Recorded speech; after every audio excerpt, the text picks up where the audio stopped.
Perdón, sí, lo voy a grabar. La que me salga mejor la subo. Está bien.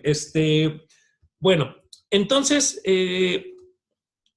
cuando Hegel propone esto, lo que ocurre es que toda la gente se vuelve una admiradora y fan justamente de este buen hombre, ¿no?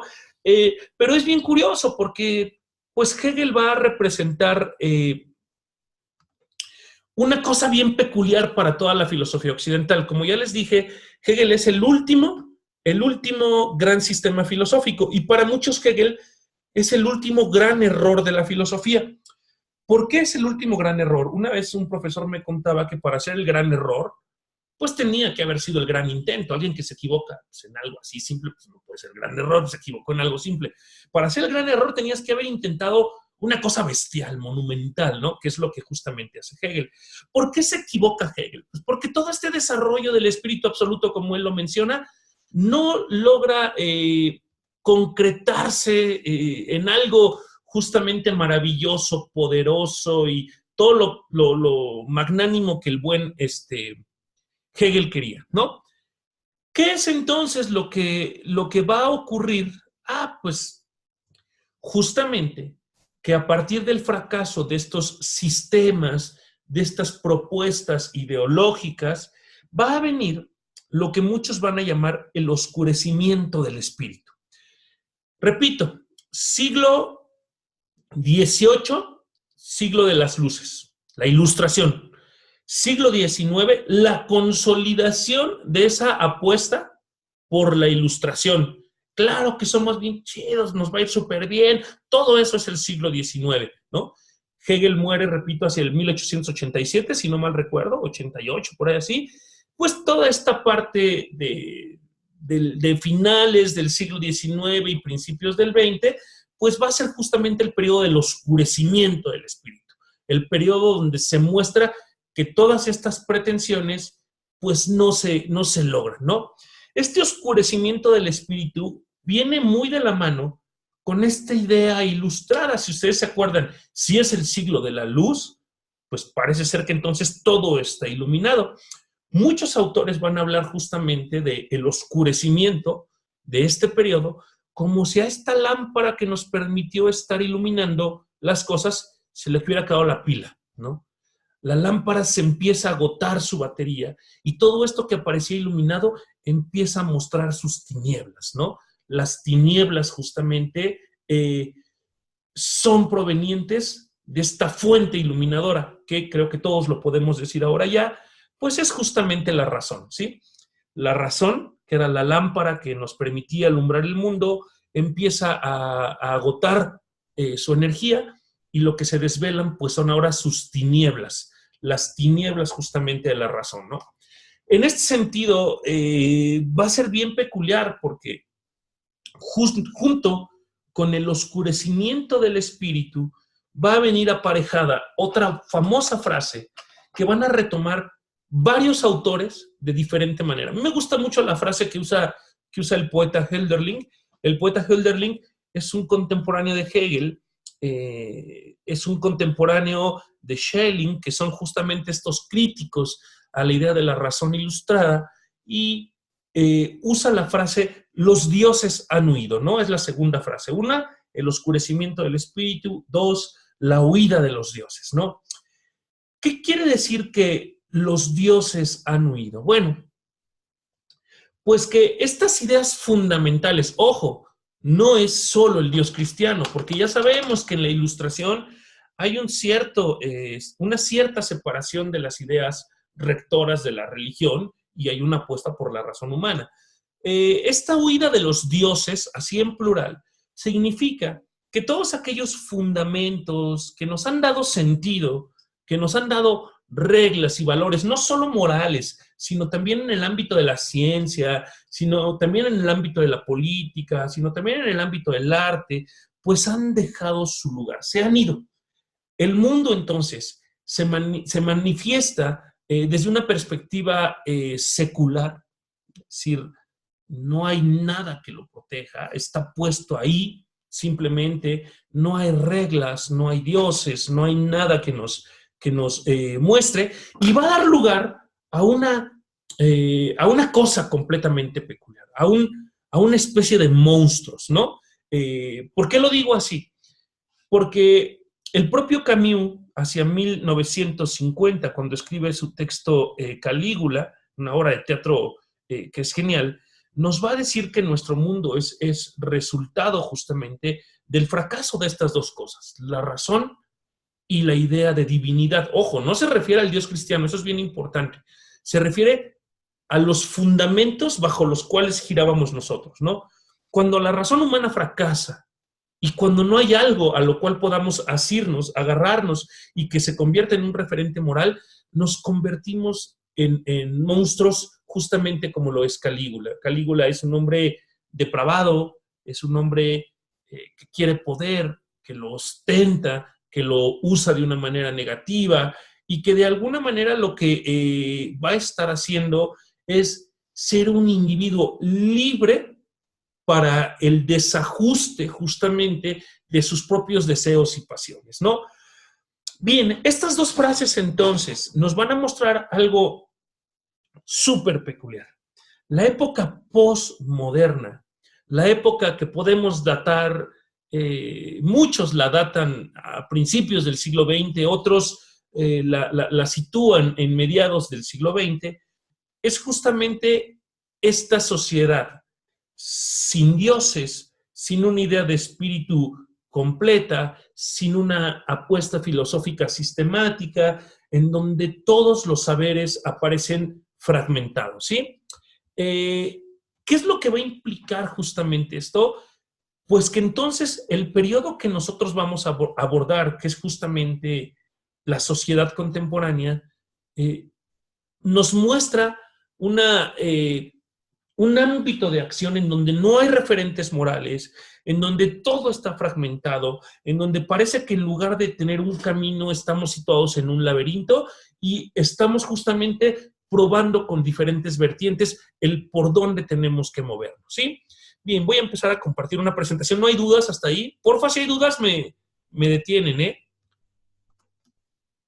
Y son, perdón, y son tres factores justamente los que quiero trabajar con ustedes. Seguramente voy a ir de un lugar a otro y luego voy a regresar y luego voy a estar yendo, porque creo que así se estructura mejor la clase hoy, el día de hoy, ¿no? Pero, repito, voy a estar situado en siglo XVII, la ilustración, perdón, siglo XVIII, la ilustración, siglo XIX, esta consolidación de la ilustración, y por supuesto siglo XX y XXI como los resultados del fracaso de esos dos siglos, ¿no? Ok, me van preguntando, porfa, ya saben que si no yo me arranco y luego no me paran. Además, ya que esto de hablar no se me da. Bueno, ¿qué quiere decir justamente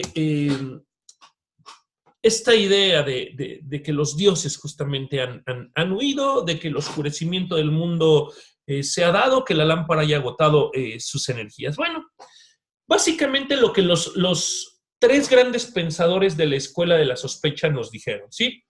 Por un lado, Marx, ya lo habíamos dicho en algún momento, lo que va a hacer es desvelar toda esta condición negativa que existe hacia el interior de las concepciones económicas y políticas de una sociedad que se maneja bajo la industrialización, ¿no? Si bien Marx no va a hacer una crítica directa a las condiciones de corte filosófico, por lo menos en su segunda parte, sí lo hace en los manuscritos filosóficos del 44, sí lo hace en la ideología alemana y en parte del tomo 1 del Capital, se va a enfocar mucho más a las condiciones de corte económico y de las estructuras de corte social y la lucha de clases y eso, ¿no?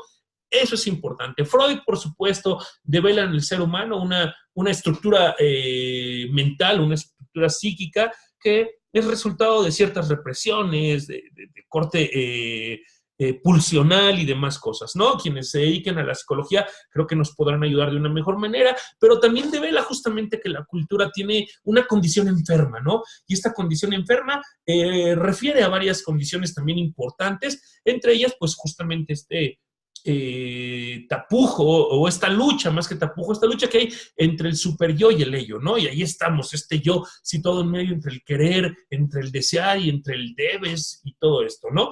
Ahí hay un hombre a manera de sándwich que se está justamente apretando y haciendo extinto. Y por supuesto, el gran crítico de todo, el buen Nietzsche, que con esta crítica y esta apuesta de la muerte de Dios, nos va a dejar, pues repito, esta sociedad sumida en una especie de nihilismo, de hartazgo, de conmoción, de desierto, de aridez y de demás cosas que vamos a trabajar la siguiente semana, ¿no? Entonces, de alguna manera, a mí me gusta también iniciar un poquito esta idea de los tres grandes apuestas justamente que hubo en esta ilustración, la idea del progreso, la idea de un futuro por venir y la idea de una tecnociencia a partir de la resignificación del mito de Prometeo, ¿no? Si ustedes recuerdan, no sé, ¿quién de ustedes recuerda el mito de Prometeo? Así, de manera simple, ¿de qué se trataba? Es el que le da el fuego a los dioses, digo, a los humanos. Perfecto, perfecto, Mau. A ver, ahora, avánzale un poquito. Acuérdate qué representa el fuego, ¿lo recuerdas? La sabiduría. Perfectamente. Quienes no conozcan el mito de Prometeo, lo platico de manera muy rápida. Hay dos versiones, por lo menos dos de las cuales yo conozco. Una está situada en Hesiodo, en la Teogonía, donde él cuenta justamente este quehacer del buen Prometeo, de robarle el fuego a Hermes, ¿no? Hermes era uno de estos dioses que además se encargaba del trabajo con metales y todo esto. Pero, no era Hermes, perdón, era Ay, era Hefasto. eh, perdón, Hefasto. Hefesto, perdón. Hefesto. Hermes es el mensajero, perdón, a Hefesto, y se lo roba, ¿se acuerdan? Se lo lleva en una varita de bambú y se los da justamente a los hombres, ¿no? La otra versión está situada en Platón, por ahí no me acuerdo si es en la República, donde lo cita, pero bueno, básicamente es lo mismo. El buen Prometeo les entrega a sus ciudadanos el fuego que lo mete en una vara hueca de bambú, y el fuego representa justamente la sabiduría y el conocimiento, ¿no? Ahora, es bien peculiar, porque hay dos cosas que los que han interpretado este mito sacan de ahí. Por un lado, este conocimiento es cierto que le va a dar a la sociedad una idea de progreso, una idea de futuro, ¿no? Una idea en el cual si tú aprendes a dominar ese fuego, esa luz de nuevo, pues vas a tener un futuro bien dado, ¿no? Y de alguna manera, el fuego hoy podríamos decir que nos representa la ciencia y la tecnología. Si ustedes tienen ciencia y tecnología, van a aprender a dominar el mundo, ¿no? Y una polis, una ciudad, se estructura en torno a ese conocimiento, tanto en el Prometeo viejito, como o sea, que lo podemos leer en Hesiodo, en donde se los entrega y en torno a él, dice Hesiodo, se reúne la ciudad, ¿no? La ciudad le rinde culto a este fuego que es una promesa de lo porvenir, ¿no? Hoy en día, repito, podemos hacer esta resignificación diciendo, pues el fuego ya no es este material ahí, sino es la tecnociencia, ¿no? Sin embargo, todos sabemos lo que ocurre con el buen Prometeo cuando se le descubre pues su engaño y su robo a los dioses, ¿no? Él es castigado de una manera fuerte. En el mito de Hesiodo lo atan a una piedra y un águila llega y le devora justamente el hígado, que es además un órgano que se regenera y por tanto el castigo es eterno, ¿no? En el mito de Platón, el único que cambia es que lo encadenan a un árbol, pero le ocurre justamente lo mismo, ¿no? Bien, si nosotros nos damos cuenta la osadía que tiene Prometeo en el mito, pues es justamente que el robo y y el, y el engaño que él hace a los dioses, pues se ve sumamente castigado con el dolor, ¿no? El dolor de estar siendo siempre atacado de esta manera por medio del águila, ¿no? Si nosotros trasladamos o resignificamos este mito a nuestras condiciones actuales, y dijimos que es la ciencia y la tecnología, también el abuso o el uso de esta ciencia y tecnología, en el cual se reúnen justamente los individuos, pues tiene varios castigos, ¿no? Ya no es solo este dolor físico que sufre el buen Prometeo y que representa pues también el engaño a los dioses. Este engaño justamente que los grandes intérpretes de este mito han resignificado, pues son varios. A mí me gustaría hablar de dos en particular, ¿no? Si la ciencia y la tecnología son este fuego en torno al cual hoy en día gira la sociedad, pues el precio que hemos pagado ha sido en diversos sentidos, pero devastación de medio ambiente, eliminación de saberes que no cumplen con este rigor tecnocientífico y, por supuesto, también un tipo de hombre que se exige a sí mismo estar al servicio de este paradigma tecnocientífico, con todas las implicaciones que esto sea, ¿no? Anteriormente, repito, el águila era un elemento externo que castigaba al ser humano por este atrevimiento de haber robado el fuego, ¿no? Hoy en día, ¿quién será el águila, no? ¿Quién será el águila que castiga? ¿Es la técnica? ¿Es la ciencia? O, como dicen varios autores, es uno mismo el que se exige para estar al servicio de este paradigma tecnocientífico, estar siempre metido justamente ahí, ¿no? Lo peculiar de esta resignificación, van a decir estos hombres, es que hoy en día el águila y el Prometeo somos justamente nosotros mismos, somos el castigado y quien se castiga a sí mismo, ¿no? De alguna manera, este progreso, este futuro y esta tecnociencia nos han llevado a ese Prometeo actualizado en donde nosotros mismos nos laceramos, nos exigimos, nos engañamos y nos prometemos y nos mentimos con respecto a lo que el verdadero mundo es, ¿no? La pregunta que Rousseau, por ejemplo, se plantea en el Emilio, esta gran novela representante del siglo XIX, o que guía en gran parte las reflexiones del siglo XIX, sí, perdón, porque Rousseau es de finales del siglo XVIII, pero guía todo el XIX, pues va a ser esto, ¿no? Si estas ideas de progreso, futuro, la ciencia, la técnica y la tecnología nos han hecho ser mejores personas, ¿no? ¿A dónde nos ha llevado justamente esta apuesta que hay justamente por estas tres condiciones? Sino nos van a decir a un mundo pues falso, de saberes fragmentados, un mundo de representaciones. Después voy a ahondar un poquito más en cada una de esas cosas, a un mundo de profundas desigualdades, consecuencias de un orden social que ya Marx lo decía, ya Freud lo reiteraba. Es decir, esta idea del progreso tecnocientífico, de un futuro por venir increíble, se ha vuelto estas cositas que yo enuncio ahí. Mundo de saberes fragmentado, mundo de representaciones, un universo de profundas desigualdades, consecuencia del orden social, un sujeto desarraigado, un sujeto sin referentes de corte moral y demás situaciones importantes, ¿no? En ese sentido, hay una figura que a mí me encanta visualizar, ¿no?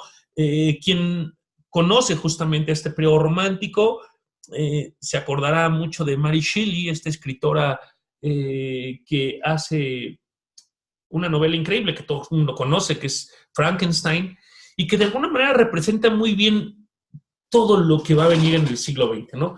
Frankenstein es justamente el monstruo que es producto justamente del conocimiento, fíjense, del conocimiento que tiene su creador, por supuesto, que domina ciencia, tecnología, que juega a ser Dios y que arma con retazos, bueno, en las versiones que conocemos, en realidad lo que hace Shelley en Frankenstein es volver a la vida a este hombre, pero es un monstruo que al final pues se vuelve justamente contra él, ¿no?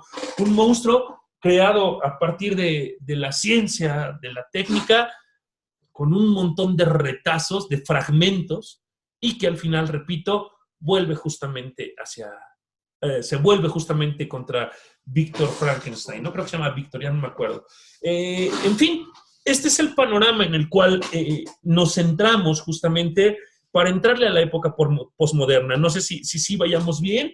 Ilustración, la apuesta por la razón, la lámpara, la luz, una luz que nos va a permitir conocer todo en el mundo, siglo XIX, la consolidación de toda esa luz, la ciencia, el positivismo, la medición tecnocientífica, la metodología de las ciencias, el arte, todo esto, y finales del siglo XIX y toda la primera mitad del XX, el fracaso justamente de esta razón, ¿no? El fracaso justamente de todo esto, para que posteriormente nos quedemos en este mundo de saberes fragmentados, ¿no? Son como estos periodos en los que estoy tratando de hablar, ¿sí?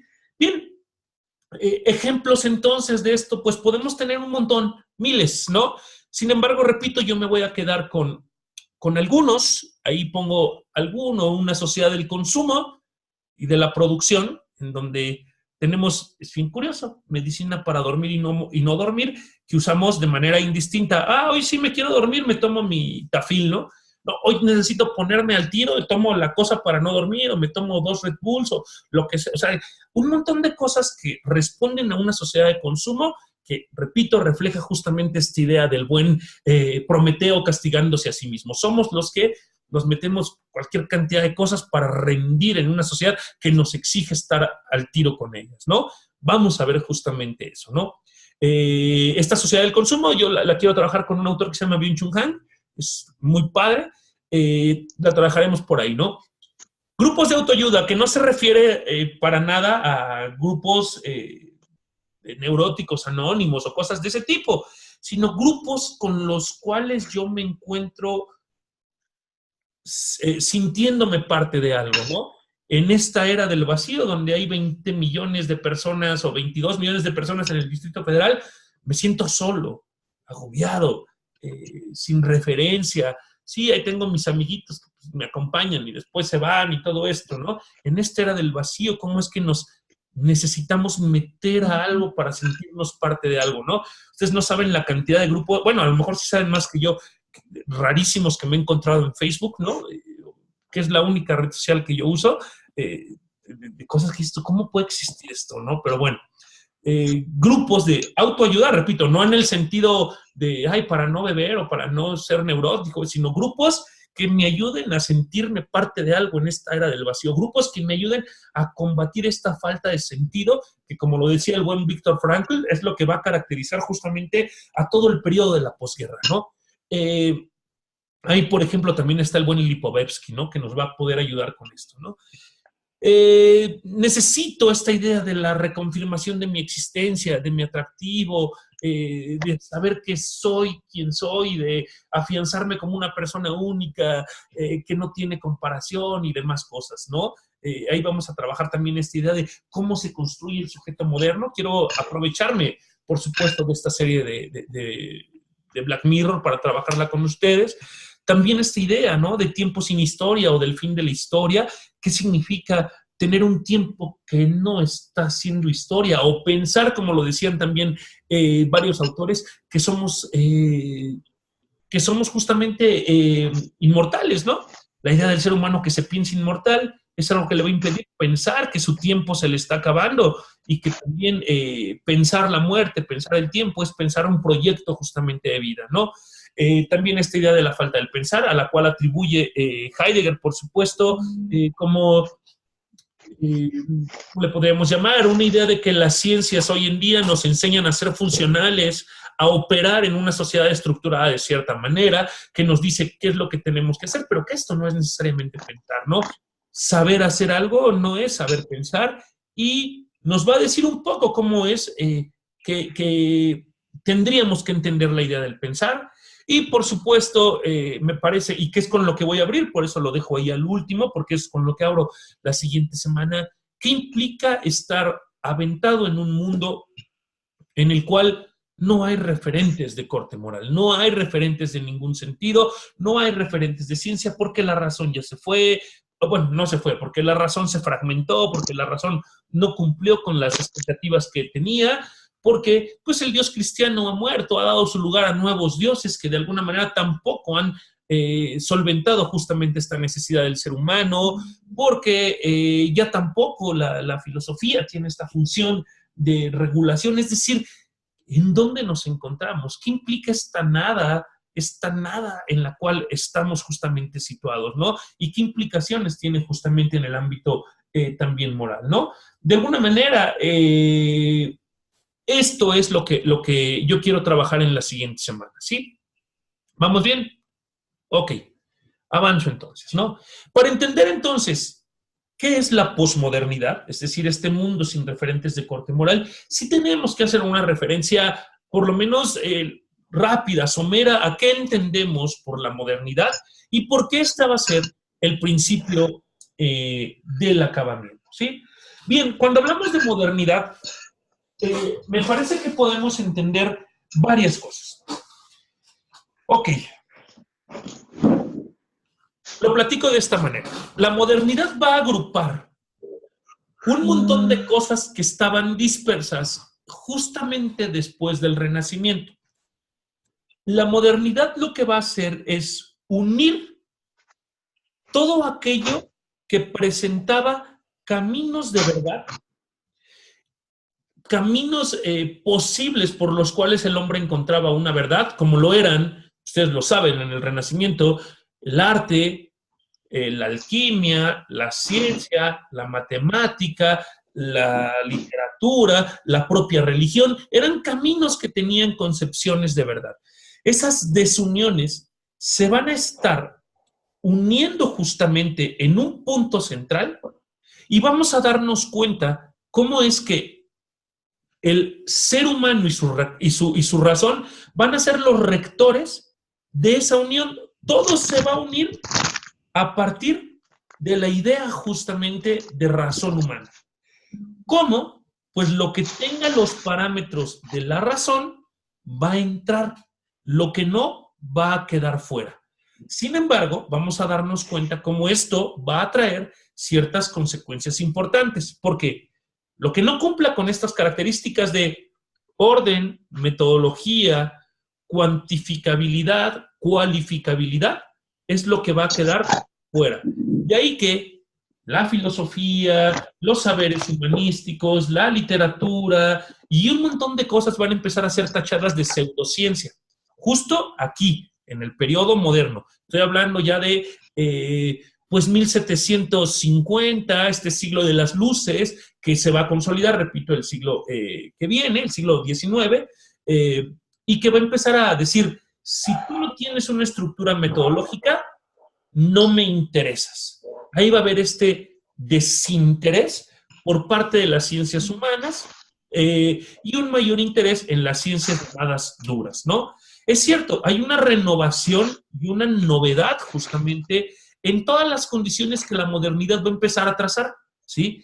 Y sin lugar a dudas va a haber un panorama de conflictos y contradicciones. Si ustedes recuerdan, aquellos que han podido conocer algo, poquito de Kant, sabrán, Kant no del moral, sino Kant de la ciencia, Kant el de la crítica de la razón pura, se habrán acordado que Kant le apuesta a la idea de la experiencia y la razón como dos elementos fundamentales para tener conocimiento. Todo lo que no entra ahí, todo lo que no me sea dado a los sentidos y que no pueda pensar de manera simultánea, no es ciencia. Por lo tanto, repito, Dios, religión, incluso el propio arte, van a quedar fuera del ámbito de conocimiento, ¿no?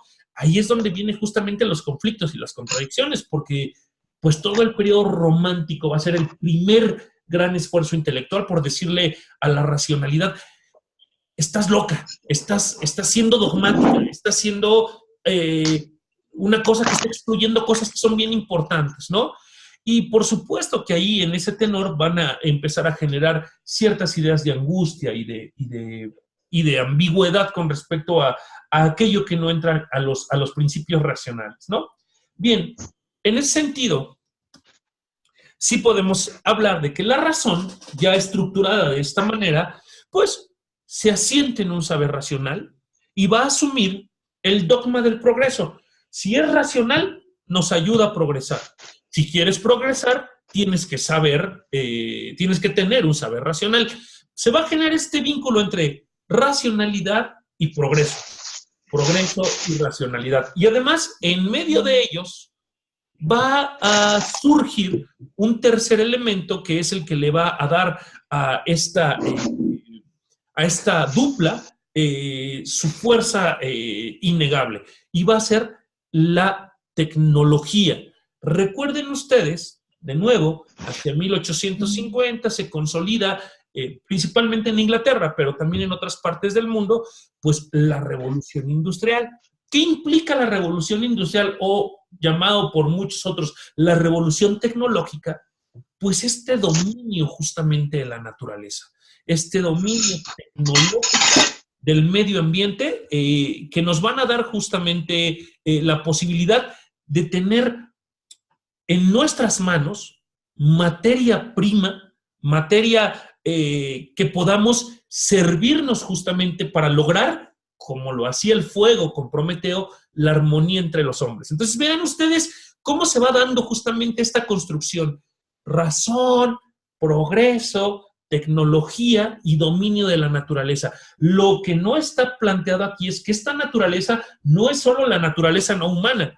Para dominar la naturaleza y extraer las fuentes de energía que doten a la lámpara de luz, necesito también dominar naturaleza humana, ¿no? La lucha de clases que empieza a haber ahí y que son justamente también este primer conflicto de la armonía entre los hombres a una distinción entre pues, el proletariado y el que posea justamente el dominio de la tecnología, diría el propio Marx, ¿no? Por mencionar alguna cosa, ¿no? Vamos a ver después cómo también la propia naturaleza se venga del ser humano, obligándolo a ser un objeto o un engrane más de un sistema en el cual los hombres desaparecen por completo, como es el sistema capitalista, ¿no? Bien, pero bueno, será otro tema, ¿no? La razón se convierte entonces en esta garantía en la cual vamos a estar observando, perdón, perdón, este crecimiento justamente del ser humano hacia el progreso, ¿no?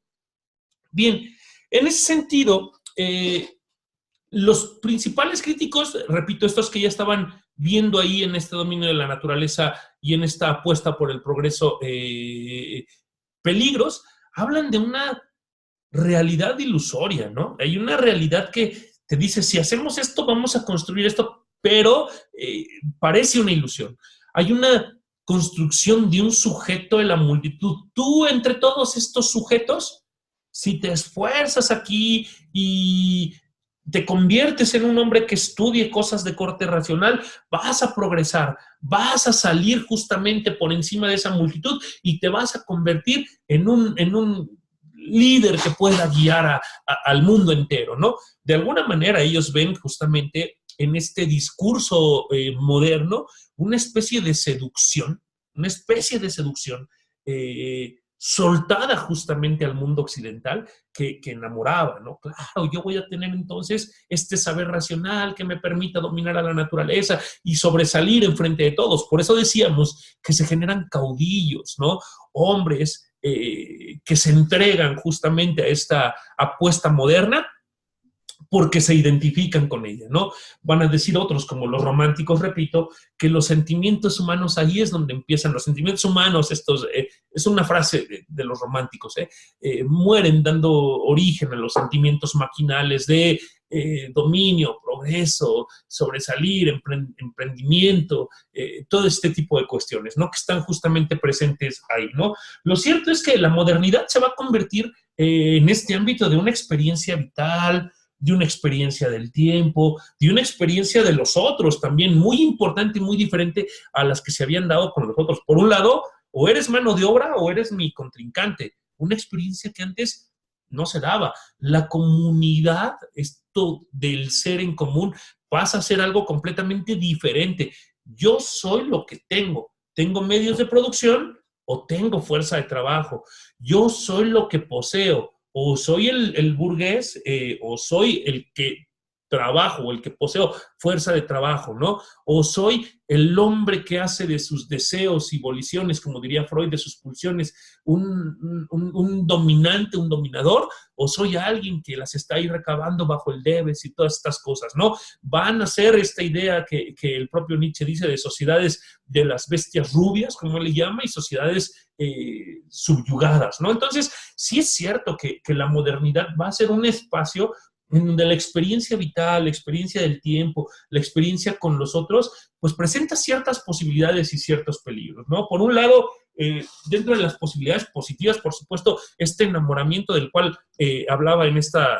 Ay, no, este enamoramiento del cual hablaba el cuarto punto, pues es este enamoramiento del poder, de la aventura, del crecimiento, de la transformación de nosotros mismos, ¿no? De la transformación del mundo, pero por otro lado también implicaba destruir todo lo que éramos, estos saberes de corte ancestral, como lo fueron hasta este momento, pues la filosofía, la ética, la política, del ser en común y todo esto, irlos destruyendo, ¿no? Por eso hablábamos entonces de que la modernidad va a ser esta unión de lo desunido, un reinicio o no, más que un reinicio, un remolino más bien, en donde las cosas que antes eran importantes van a quedar fuera y las que no lo eran tanto van a quedar dentro, este periodo de conflictos, este periodo de angustias y ambigüedades, ¿no?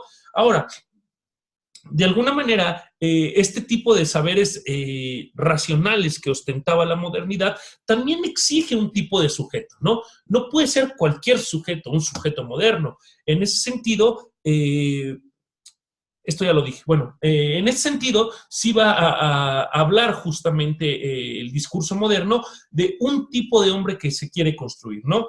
Este tipo de hombre va a ser un hombre que sea alguien acorde a las pretensiones justamente de esta modernidad.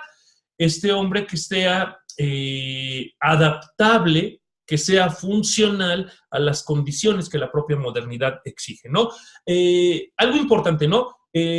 Antes de seguir con esto, estos 4 puntitos que están ahí son justamente lo que no dice la modernidad. ¿Cómo es que el cientificismo y su idea de razón y orden se van a transformar en algo diferente, ¿no? ¿Cómo es que esta sociedad por construir se va a convertir en una realidad de ilusiones imaginarias y que nunca van a tener fin, ¿no? ¿Cómo es que esta idea de soy el dueño de mi tiempo y de mi vida, soy el dueño, soy quien quiero ser, en realidad es una especie de caudillismo laboral y somos engranes dentro de un gran sistema nada más, ¿no? ¿Cómo es que estos sentimientos se van a transformar también en sentimientos maquinales? No son como los metarrelatos, lo que está más allá de la modernidad, ¿no? Pero perdón, regreso al punto del tipo de sujeto que se quiere construir, ¿no? La razón entonces adquiere o necesita sujetos de corte funcional y que además todo lo que hace este sujeto también sea justamente adaptado a estas condiciones de corte racional, ¿no? Por ejemplo, la política, ¿no? Los sistemas políticos van a tener que tener economías racionales sustentadas en cosas cuantificables, cualificables. El arte va a tener que tener esta relación directa con los parámetros de la naturaleza, si no, no va a ser considerado arte. El pensar tiene que saber, tiene que tener saberes calculables y demás cosas, ¿no? Todas estas condiciones importantes van a ayudar a hacer al hombre a salir justamente de esta idea de oscurantismo y de más cosas que ha estado sumido, y le vamos a apostar a esta idea de ciencia y progreso, el cientificismo, ¿no? El positivismo. Las ciencias sociales, si quieren tener una pretensión de validez, van a tener que tener una metodología similar a la que tienen las ciencias duras, ¿no? De ahí, por ejemplo, ustedes recordarán que el siglo XIX es el del materialismo histórico, con metodologías, nace la sociología como un estudio de la sociedad a partir de estructuras y metodologías bien asentadas y demás, ¿no? Y lo demás va a quedar justamente fuera, ¿no? ¿Qué es lo que queda fuera? Bueno, pues justamente esta época del cientificismo va a dejar o va a prescindir de todo aquello que no posea esto. La filosofía, por supuesto, la ética, porque no hay una manera de mostrar metodológicamente cómo ser, tener comportamientos correctos o incorrectos, va a quedar de lado toda aquella política que no esté asentada de estas maneras. Y claro, ¿qué es lo que van a hacer aquí? Pues una fe de nuevo en la idea de la ciencia, ¿no? Va a eliminar de alguna manera toda esta idea de modernidad, vivencias que antes eran importantes, vivencias, por ejemplo, de la divinidad, y no me refiero con divinidad a meras estructuras teológicas, cristianas y eso, sino ideas, por ejemplo, del respeto a la naturaleza, que son ideas que están ahí presentes. Por eso hablábamos un poquito de los dioses los dioses huyen, cuando la razón humana se pone como centro y empieza a ver en la naturaleza una fuente de explotación, pues se da justamente esta huida de los dioses, ¿no? Hay una desacralización, hay una secularización justamente de la naturaleza y empezamos a verla como mero objeto puesto para la explotación, ¿sí? Bien, en ese sentido, ya hablé de la eliminación de los saberes no científicos. La ciencia va a tener este dominio real y de alguna manera todo en la escala valorativa de este nuevo mundo moderno, pues va a estar en torno a cómo te relacionas con la ciencia, qué relación tienes con la ciencia y la tecnología. Si no la tienes, estás fuera, si tienes poco, pues estás en la parte más baja, si tienes mucho, estás a la par de ella, ¿no? Esta idea entonces nos va a ayudar a consolidar la idea del progreso, a manipularla y pues bueno, va a haber ciertas consecuencias, ¿no? ¿Por qué le pongo a este apartado signos y garabatos? Porque este esquema regulatorio, este esquema en el cual la ciencia aparece como la tasa que nos va a permitir medir, va a apuntar a ciertos signos, pero también nos va a dejar garabatear estas posibles consecuencias que hay ahí, ¿sí? Bien, hasta ahí, dudas, ¿vamos bien o no? Díganme, porque si no yo siento que hablo solo, ¿eh? ¿Todo bien? Todo bien, profe. Ok, va. Ok, bien, antes de entrarle a esta parte, ¿no? ¿Cuáles serían entonces las consecuencias viables o posibles de una razón que no se ha cuestionado a sí misma? Pensemos un poquito en estas grandes ofertas, ¿no? Que nos son brindadas desde este periodo, ¿no? Mejores sociedades, por supuesto. Mejores hombres. Un dominio de la naturaleza. Saberes especializados que, curiosamente, al especializarse, se fragmentan, ¿no? Es decir, alguien que sabe cómo funciona la célula del no sé qué en tal parte, en tal lugar, en tal cosa, es muy poco probable que sepa cómo funcionan los sistemas económicos en determinada parte del mundo. Esto, ojo, no quiere decir que la especialización sea negativa, porque responde al contexto en el cual estamos. Pero también es cierto que esto ha fragmentado justamente a la idea de la universalidad, ¿no? Acuérdense que la idea de la universidad pues es justamente esto, la unión de lo diverso en una educación, ¿no? Es por eso, repito, que es muy poco probable que quien esté metido en una cuestión de ingeniería biotecnológica o nanotecnológica o las cosas que ustedes conocen, es poco probable que le interese, y esto lo digo así, no una crítica aún, pero sí un diagnóstico, es muy poco probable que le interese porque la democracia es uno de los sistemas políticos que nos convienen cuando se llevan a cabo. O sea, estarán metidos y clavados en su especialidad y sí, tendrán su materia de ciudadanía o de ética, persona y sociedad y de saberes profesionales, pero la neta es que pues, van a decir, a mí qué me interesa esa cosa, ¿no? A mí me interesa saber cómo una hélice gira 1000 veces más o si hay una partícula más pequeña de estas cosas. Esa es la idea, que el saber fragmentado del cual hablábamos, pues implica también un desconocimiento justamente de otro tipo de condiciones importantes, ¿no? Y esto también ha sido resultado de una educación determinada justamente por la modernidad, ¿no? Ahora, ¿hacia dónde entonces parte esta idea del progreso, esta idea de la racionalidad o ciencia como determinadora? Me parece que a la idea de un fracaso, ¿no? ¿Por qué? Porque, repito, replanteo de nuevo la pregunta que Rousseau se hace en el Emilio, ¿no? ¿A dónde nos ha llevado esta idea del progreso? Volteemos a ver el mundo, un loco en Corea, otro loco en Estados Unidos, alguien poco competente dirigiendo el país, altos índices de pobreza, sujetos desarraigados, poco interés justamente en la idea de construir un mundo que comparta ciertas ideas por lo menos básicas de convivencia, una idea justamente de ver a la naturaleza como un medio y una devastación ambiental terrible, cambio climático, en fin, ustedes saben más de estas cosas, pero además, y lo más importante, una indiferencia frente a todo esto. Ah, así es, punto, así es, ¿no? Entonces, justo de eso se trata esto, ¿no? Pensemos un poco, por ejemplo, cómo es que hoy en día esta idea de racionalidad o ciencia dictaminadora pues, muestra más que nunca su fracaso, ¿no? Sin embargo, vaya, las cosas, pues, repito, siguen moviéndose más por inercia hacia un contenido que ya ustedes conocen y que sus consecuencias las vamos a ver en estas semanas que vienen, ¿no?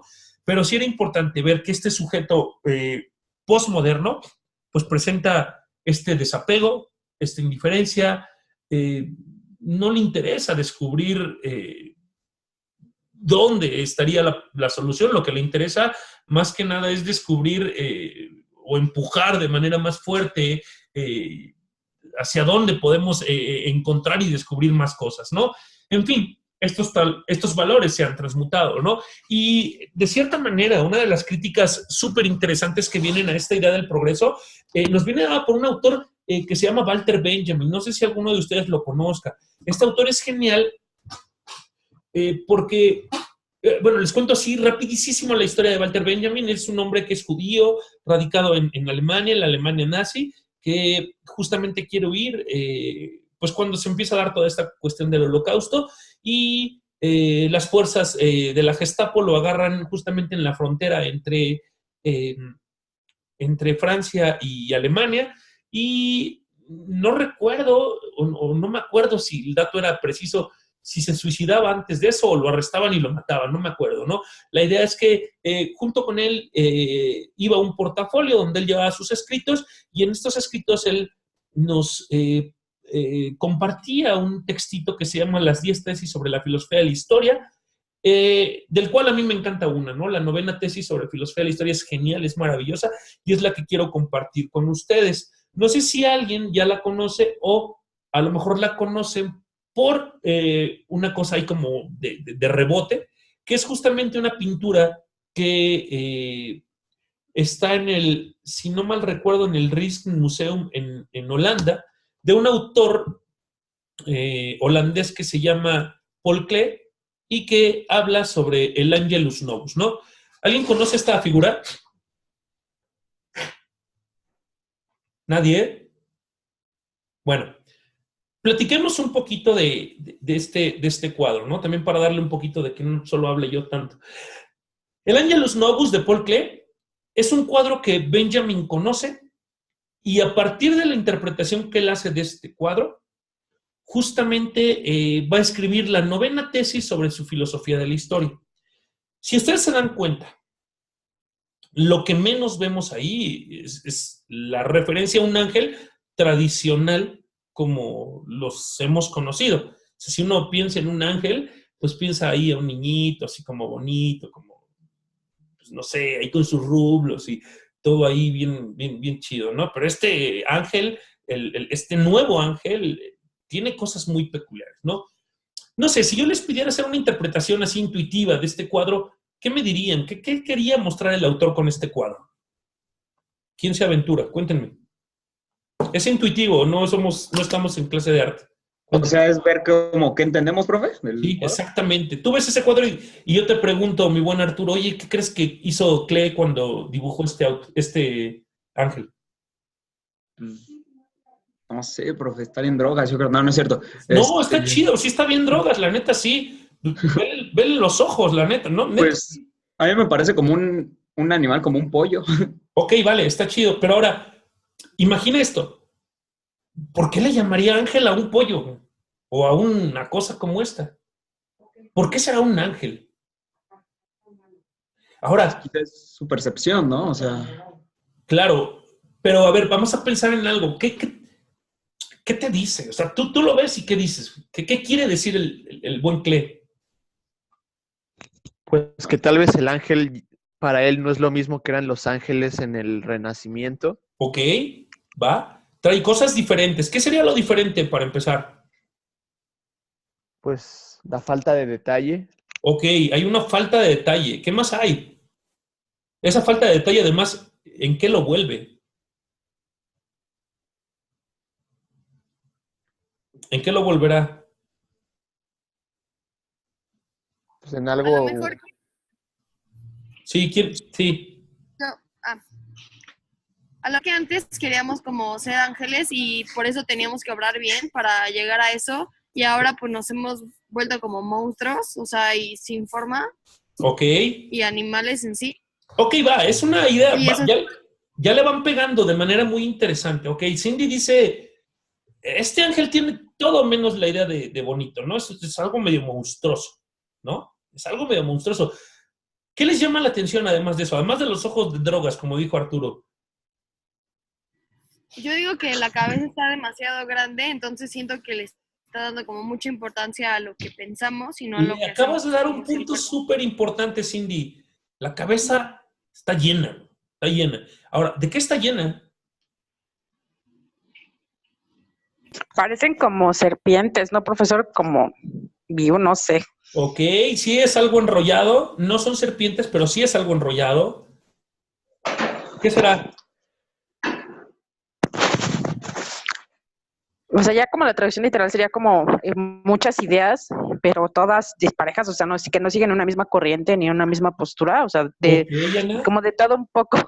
Ok, sí, tiene de todo un poco, pero además fíjense que tiene la forma de papiros, ¿no? O de cosas. Y acuérdense que el papiro además siempre nos remonta a algo. Es como algo bien histórico, algo de antes, ¿no? Cuando Walter Benjamin se enfrenta con este cuadro de Paul Klee, de este autor holandés, él va a escribir, repito, esta novena tesis y trata de redactar lo que viene o la interpretación que él hace, primero en un pequeño epígrafe. Recuerden que el epígrafe es una síntesis de algo que va a venir. Un epígrafe es la línea que ponemos antes de iniciar nuestro texto, pero que esa línea intenta reunir todo lo que viene después. Este es el epígrafe justamente de Walter Benjamin, ¿no? Ana, ¿me ayudas? Dice, tengo las alas, a ver, aquí. Tengo las alas prontas para alzarme, con gusto vuelvo atrás, porque de seguir siendo tiempo vivo, tendría poca suerte. Ok, Anita, tú misma dime, ¿qué onda? A ver, si ese epígrafe te dijera algo con respecto a la figura, a la imagen que acabamos de ver, ¿cómo lo interpretarías? Profe, lo escuchaba aquí alguien y dijo que está bien difícil, pero bueno, a ver, ¿Está lo bien que qué? estaba súper difícil, parece un trabalenguas, pero a ver, Ajá. lo que yo entiendo es como, no como, o sea, como si ya quisiera dar un paso más adelante, pero todavía como no ha, como que no ha, no ha descubierto nada, o sea, como nada nuevo y todavía tiene para seguir adelante que dar como ver hacia el pasado de las bases de las cosas que quiere hacer o que quiere descubrir, no sé. Ok. A ver, ¿alguien más? ¿Otra interpretación? Está bien chido estas 4 líneas, dicen un montón. ¿Quién más? ¿Quién se aventura? Andy, a ver, vamos a darle a esta cosa. ¿Quién se aventura? ¿Quién me dice, yo entiendo esto? No es Yo, evaluación, venga, vamos a platicar sobre yo, la yo imagen. entiendo que prefiere estar atrás porque, como dices, de seguir siendo tiempo vivo, lo entiendo como si estoy en el presente, tendría poca suerte. Ok, Mauricio, parece que va por ahí. Si sigo como voy, híjole, estoy mal, ¿no?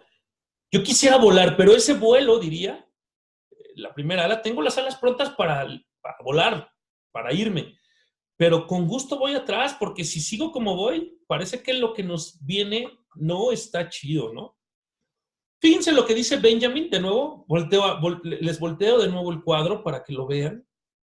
Vean ustedes esto y vean lo que el buen Benjamin escribe aquí. Cindy, ayúdame, te voy a ir interrumpiendo. Ah, pero el micrófono, Cindy. Sí, cierto, ya. Hay un cuadro de Paul Klee que se llama Angelus Novus. En él se representa un a punto de alejarse de algo que le tiene pasmado. Sus ojos están desmesuradamente abiertos, la boca abierta y extendidas las alas. y este debería ser el aspecto del ángel de la historia. Tiempo. Ha vuelto el rostro hacia el pasado. Hasta ahí, dame chance. Fíjense. Lo que nos dice este cuate es lo siguiente. Hay un ángel, ¿no?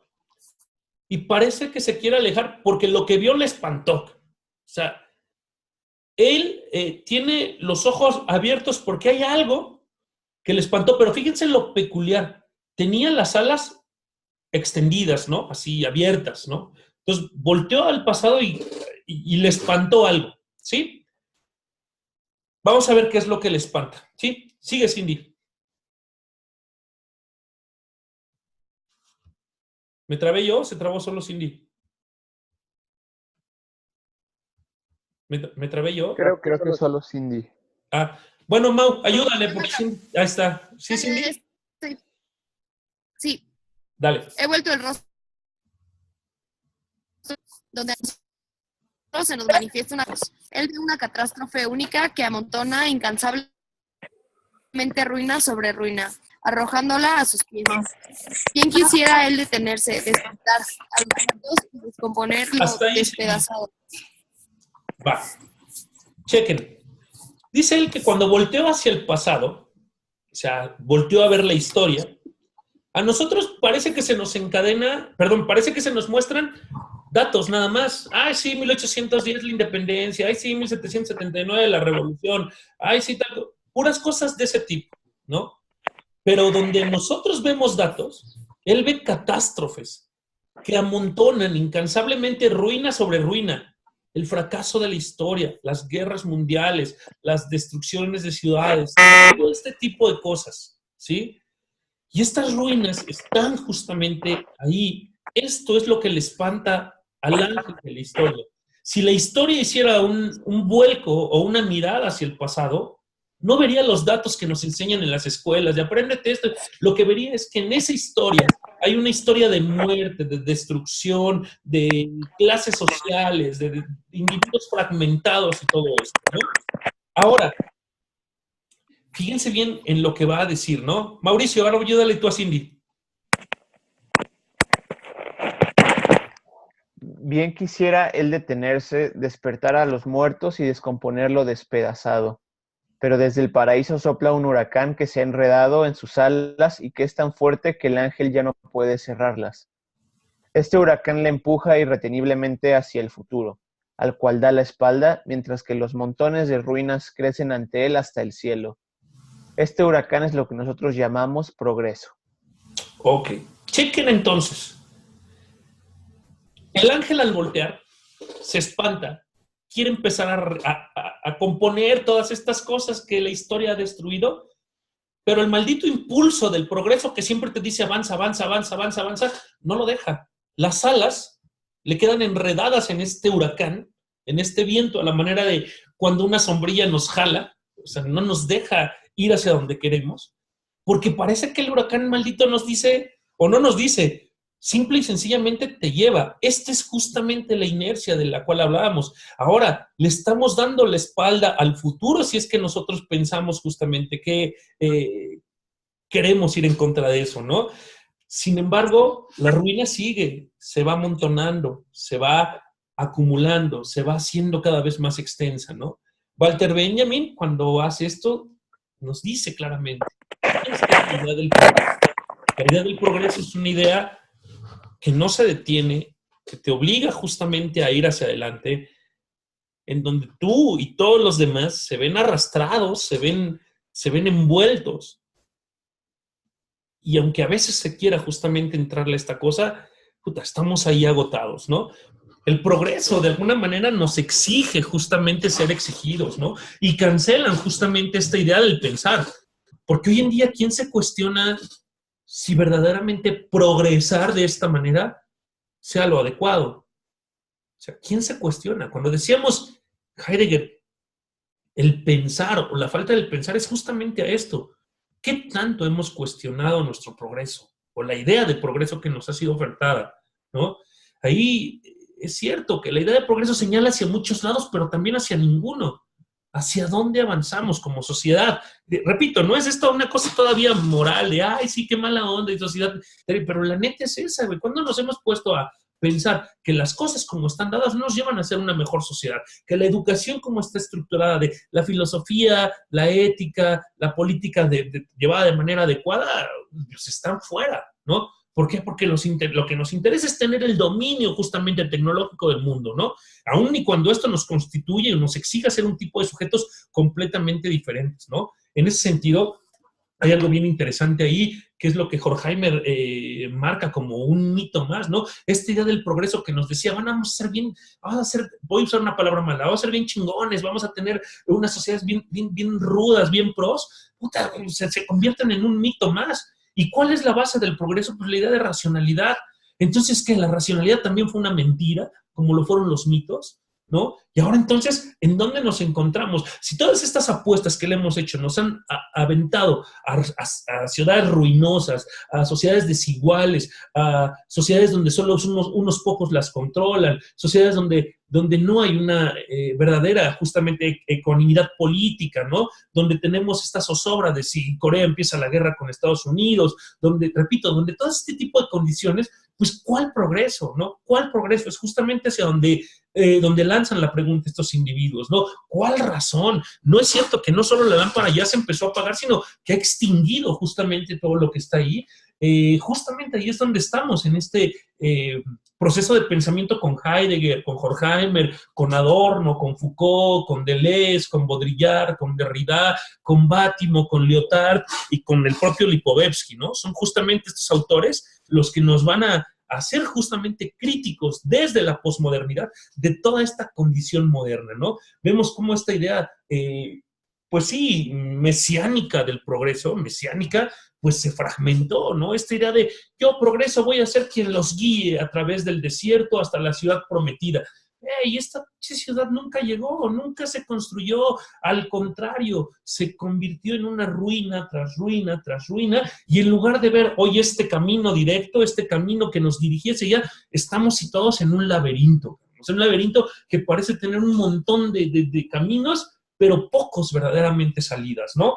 Justamente, chicos, eso es el ámbito de la posmodernidad. Ahí estamos, en este camino, en esta multiplicidad de caminos abiertos, pero justamente sin señales, ¿no? En este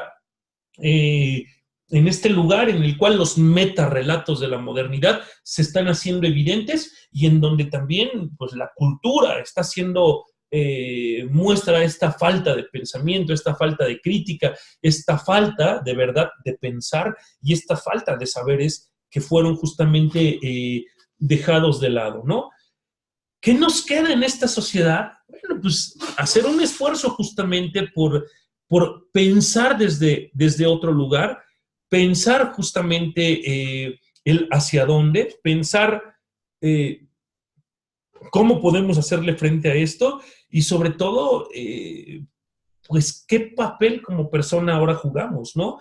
Estamos divididos, estamos negados. Una de las cosas bien interesantes de esta idea del sujeto moderno que habíamos dicho va a ostentar el dueño, la posibilidad, el yo soy único, el sí me ven, soy un sujeto disuelto justamente en la masa, ¿no? Y es algo bien interesante, ¿no? Hay una pregunta, es que saco algunas cosas de un texto muy bonito, si quieren luego se los paso, que se llama los monstruos de la razón. Ahí está, el tiempo de saberes fragmentados, donde justamente hay una pregunta bien interesante que se hace este autor, ¿no? Y nos dice, ¿será posible que hoy en día en nuestra sociedad como estamos podamos desaparecer sin que esto implique morir, por supuesto? O sea, ¿podemos hoy en día desaparecer? Y me remitió al comercial del AT&T, no sé de qué compañía sea, Movistar, creo, ¿no? No importa si estás en Markelia o no sé dónde, ahí llega la señal, ¿no? O sea, desaparecer no puedes, ¿por qué? Porque la tecnología te ha subsumido, ¿no? Esta tecnología que en un principio, en la época industrial, era una extensión que te permitía ayudarte, hoy en día esta extensión te ha poseído, ¿no? Hoy en día te posee, ya lo hemos dicho muchas veces, ¿no? ¿En qué medida yo poseo al teléfono o el teléfono me posee a mí? ¿En qué medida yo poseo el Xbox o el Xbox me posee a mí? En fin, todo este tipo de condiciones, ¿no? Sin caer en la satanización absurda, ¿no? Pero este individuo, repito, preguntaba, ¿sería posible pensar en que yo desaparezca en una ciudad en la cual hoy esté? Y la primera instancia sería, pues no, estoy súper conectado con todos, tengo mis redes, tengo todo esto. Bueno, pero entonces esto implica que existo, esto implica que la gente me ve, esto implica que la gente me piensa, que el profe el profe de matemáticas sabe quién soy. O sea, esta es la idea. En realidad, no estoy desconectado, pero no aparezco. O sea, es lo mismo. ¿De dónde nos viene este desaparecer, este ser todos iguales, así como describiría el buen Magritte, hombres lloviendo de la misma manera? Pues de la proliferación de individuos, del anegamiento justamente de todos. Estamos saturados de tantas cosas que no nos ha permitido justamente señalar esta individualidad. Hoy decimos, ay, sí, yo tengo el iPhone 10, ¿no? Lo tienen otro 1.700.000 personas, cara. Entonces, ¿dónde está la unicidad? ¿Dónde está mi referencia? ¿Dónde está justamente esta autenticidad, como la llamaban otros autores, ¿no? Son preguntas que me parece que hoy tendríamos que estarnos haciendo, ¿no? Este hombre habla, por ejemplo, que en los tiempos más remotos hay una nostalgia justamente del secreto, ¿no? ¿Qué tan expuesto soy, no? ¿Qué tan expuesto estoy en mis redes sociales, por ejemplo, ¿no? ¿Qué tanto guardo de secreto para mí? ¿O qué tanto quiero que la gente conozca de mí, no? No hay ahora un añoro, una añoranza del secreto. Y es que, vaya, de verdad, repito, no hace tanto tiempo. Yo iba en la universidad cuando salieron los teléfonos móviles, por ejemplo, ¿no? Hoy en día es inconcebible pensar la vida sin un teléfono móvil. Y yo lo recuerdo, ¿no? Era padrísimo que tus papás no te estuvieran checando todo el día, ¿no? De dónde estás, a qué hora ya, que tu novia o novio no estuviera, puta, ¿por qué no me escribiste si ya tiene la palomita azul, güey? No, man, o sea, todo ese tipo de cosas que de alguna manera sí somos sujetos rotos y fragmentados que nos entregamos justamente esta idea, ¿no? Bien, en ese sentido y sin caer también en estos pesimismos, ¿no? Porque sí, hoy fue la parte del diagnóstico, vamos a entrar al análisis de cada uno y a las posibilidades que le veamos desde aquí, ¿no? Pero sí quería un poquito ver y que nos manejáramos justamente bajo estas condiciones propias del periodo moderno, ¿no? No sé si hay alguna duda, no sé si haya alguna cosa que quieran preguntar, alguna cosilla por ahí. Profesor, ¿puede servir como alguna lectura o algo así a Black? Claro que sí. Para la siguiente semana, mi intención es empezar con Nietzsche, la idea de muerte de Dios. Ahí vamos a leer un texto. De esto, te soy honesto, tomé de muchos textos que tengo yo para armar una estructura un poquito así lineal que nos diera un poquito esto. Pero por supuesto que puedo compartirles pues algunos textos, claro que sí. Yo creo que este es el más completo, este que les enseñé de los monstruos de la razón. Creo que ese nos puede servir. Lo digitalizo y lo subo. Ese creo que es el que tiene más cosas, es el que tomé más cosas. ¿Vale? ¿Sí? ¿Alguna otra cosilla por ahí?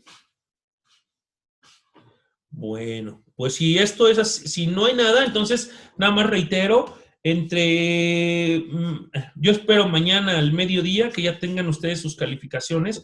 Me faltan los ensayos, sí, me faltan los ensayos, porque estuve bandeando entre los dos grupos y los de prepa y todo eso, ¿no? Pero ya estoy terminando, entonces mañana yo espero que ya lo tengan eso. Y también les subo la lectura para que discutamos la siguiente semana. Vamos a trabajar a Nietzsche y a Heidegger bajo la idea del nihilismo y que nos pueda ayudar justamente a integrar algunas cosas ahí a nuestros ensayos, ¿vale? Todavía no sé cómo tendré el control de lectura. Algo se me ocurrirá para el martes, perdón, pero aprovechan justamente esta clase. Gracias, Anita. Y bueno, pues los veo muy pronto. Por esas cosas uno sigue siendo profe, de verdad. Gracias. Nos vemos muy pronto, ¿no? Las clases que vienen van a ser de este tipo. Ya es una cosa que a mí me encanta. Ya dejamos los conceptitos y nos vamos a meter a estas cosas súper interesantes de la ética posmoderna, ¿vale? Pues si no hay dudas, entonces, pues los veo el martes, les subo el texto mañana para que tengan una semana para leerlo, o al rato. Es que tengo de varios, pero para ver si los digitalizo y todo eso, ¿vale? Y pues estamos en contacto, ¿sí? Sí, gracias. Va que va. Cuídense mucho. Bye, profe. Bye, pro. Bye, bye.